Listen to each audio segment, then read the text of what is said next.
Hello বন্ধুরা, আশা করি তোমরা সবাই ভালো আছো। আজকে আবার নতুন একটা ভিডিও নিয়ে চলে এসেছি। আজকে রান্না করব চিকেন চাউমিন। আজকে নতুনভাবে ঘরোয়া পদ্ধতিতে চিকেন চাউমিন রান্না করব, চলো তোমরা একবার দেখে নাও।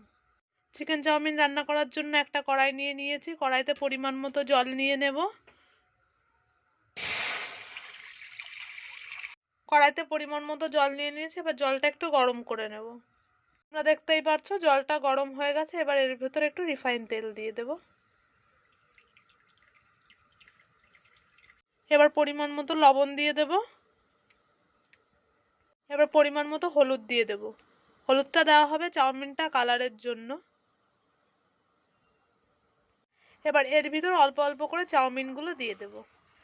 চাউমিনগুলো সব এক এক করে দিয়ে দেব কড়াইতে। এবার চাউমিনটা কিন্তু পুরোপুরি সিদ্ধ করব না। বিরিয়ানি রান্না করার সময় যেমন চালটা পুরোপুরি সিদ্ধ করে নেওয়া হয় না, সেইভাবে চাউমিনটাও পুরোপুরি কিন্তু সিদ্ধ করব না। চাউমিনটা মানে অর্ধেক সিদ্ধ হবে। তোমরা দেখতেই পারছো আমার চাউমিনটা সিদ্ধ করা হয়ে গেছে। এবার নামিয়ে নেব। তোমরা দেখতেই পাচ্ছ চাউমিনগুলো সব নামানো হয়ে গেছে। দেখো কতটা সুন্দর কালার এসছে আর কতটা ঝরঝরে হয়েছে। তোমরা এইভাবে বাড়িতে বানাবে, সত্যি খুবই সুন্দর হবে। চিকেন চাউমিন রান্না করার জন্য 250 গ্রাম বোনলেস চিকেন ভালো করে পিস পিস করে কেটে নিয়েছি। মাংসটা কষানোর জন্য 4টে শুকনো লঙ্কা নিয়ে নিয়েছি, 4টে রসুন নিয়ে নিয়েছি, আর 1 টুকরো আদা নিয়ে নিয়েছি, আর পরিমাণ মতো জিরে নিয়ে নিয়েছি। এবার সবগুলো একসঙ্গে পেস্ট করে নিয়ে আসবো। আমার মশলাটা পেস্ট করা হয়ে গেছে। এবার মাংসটা কষানোর জন্য একটা কড়াই গরম করে নিয়েছি। কড়াইতে পরিমাণ মতো তেল দিয়ে দেব।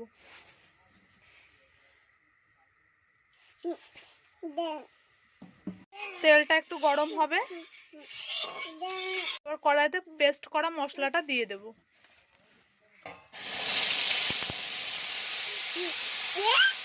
এবার মশলার ভিতরে লবণ হলুদ পরিমাণ মতো দিয়ে দিলাম। এবার মশলাটা ভালো করে ভেজে নেব। তোমরা দেখো মশলাটা কত সুন্দর একটা কালার এসছে। আমার মশলাটা কষানো হয়ে গেছে। এবার এর ভেতর মাংসগুলো দিয়ে দেব। আর মাংসটা ভালো করে কষিয়ে নেব।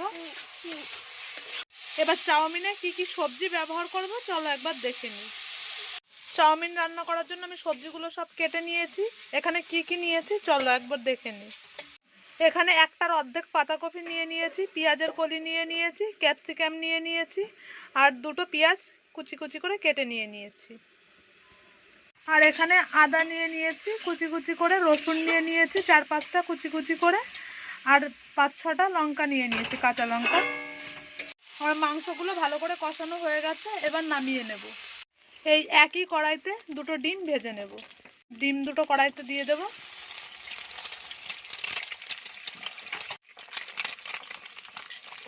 এবার 2টো ডিম ভালো করে ভেজে নেব কড়াইতে। পরিমাণ মতো লবণ দিয়ে দেব। ডিমগুলো ভালো ঝুরঝুরে করে ভাজা হয়ে গেছে। এবার তুলে নেব। এবার চাউমিনটা ভেজে নেব। কড়াই নিয়ে নিয়েছি একটা, কড়াইটা অনেকটাই গরম হয়ে গেছে। এবার তেল নিয়ে নেব। তোমরা পরিমাণ মতো তেল দেবে। এবার কেটে রাখা রসুন কুচি আদা কুচিগুলো সব দিয়ে দেব।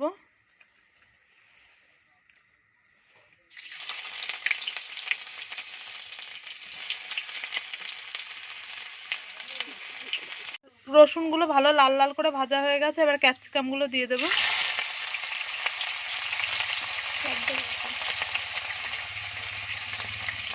এবার বাঁধাকপিগুলো দিয়ে দেব।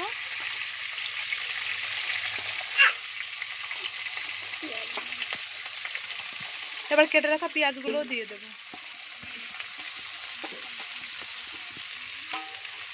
এবার পরিমাণ মতো লবণ দিয়ে দেবো এর ভেতরে।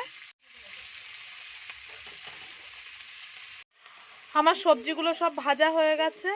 আমি হাই ফ্লেমে 1 মিনিট মতো ভেজে নিয়েছি, যাতে একটু নরম নরম হয় আর সবজিগুলো একটু ঝরঝরে থাকে। এবার এর ভেতরে চাউমিনগুলো দিয়ে দেব।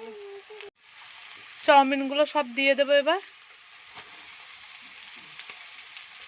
আমি চাউমিনগুলো সব দিয়ে দিয়েছি। এবার ভালো করে ভেজে নেব। এবার পরিমাণ মতো লবণ দিয়ে দেব। তোমরা দেখতেই পাচ্ছ চাউমিনটা কতটা ঝরঝরে হয়েছে। এই পদ্ধতিতে রান্না করবে, সত্যি খেতে খুব ভালো লাগবে। আর চাউমিনটা এরকম ঝরঝরে হবে। দেখো তোমরা কতটা ঝরঝরে হয়েছে। আমার চাউমিনগুলো ভাজা হয়ে গেছে, এর ভিতরে একটু চাউমিন মশলা দিয়ে দেব। এখন ডিম আর চিকেনগুলো এর ভিতর দিয়ে দেব।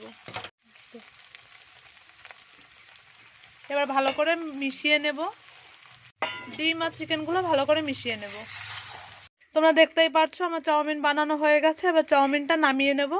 তোমরা এইভাবে একবার বাড়িতে রান্না করে খেয়ে দেখবে, সত্যি খুবই ভালো লাগবে। যদি আমার ভিডিওটা ভালো লাগে লাইক কমেন্ট শেয়ার একটা সাবস্ক্রাইব করে দিও। আর যদি কেউ ফেসবুক পেজ থেকে দেখো তাহলে একটা ফলো করে দিও।